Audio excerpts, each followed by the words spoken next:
Okey, bermula Cik Okey akan kisarkan bawang besar, halia dan bawang putih. Okey, Cik Okey kisar semua bahan ni dengan minyak. Nak kisar dengan air pun boleh. Okey, siap kisar, Cik Okey akan tumiskan. Masukkan 4 sekawan dan daun kari. Kalau kita nak kuah kari kita warna dia cantik dan sedap, minyak kena cukup Kena lebihkan minyak macam ni. Ya, agak-agak dia dah sedikit garing macam tu, Cik Okey akan masukkan cili kisar Cili kisar ni Cik Okey pakai yang tak pedas. Kalau suka yang pedas boleh pakai yang pedas lah. Ni tujuan dia untuk warna sajalah. Okey, Cik Okey masukkan lebih kurang dalam 6 sudu makan. 3 4 5 6. Okey, tumis lagi sampai semua bahan ni garing.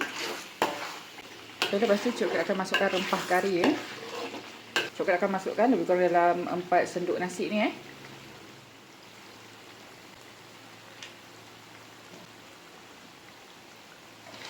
Okey, bila kita dah masukkan je rempah kari ni, api kena slow. Supaya dia tak cepat hangit lah.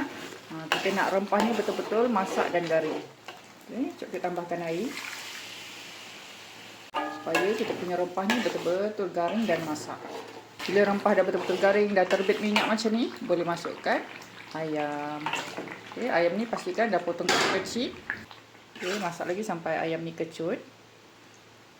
Okey, masukkan kentang dan carrot. Okey, lepas tu Cik Okey masukkan garam kasar. Okey, lepas tu Cik Okey masukkan santan. Okey, last sekali Cik Okey masukkan air.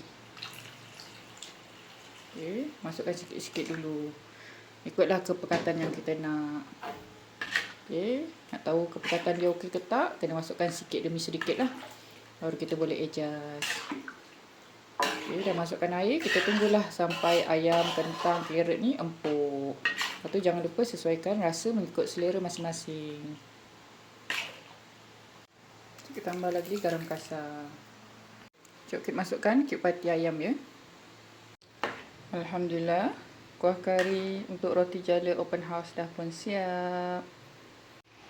Alhamdulillah, inilah rupa kari kuah roti jala bila dia dah sejuk. Nampak?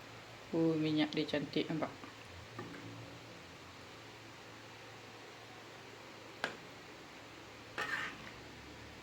Cantik kan kuah kari roti jala ni.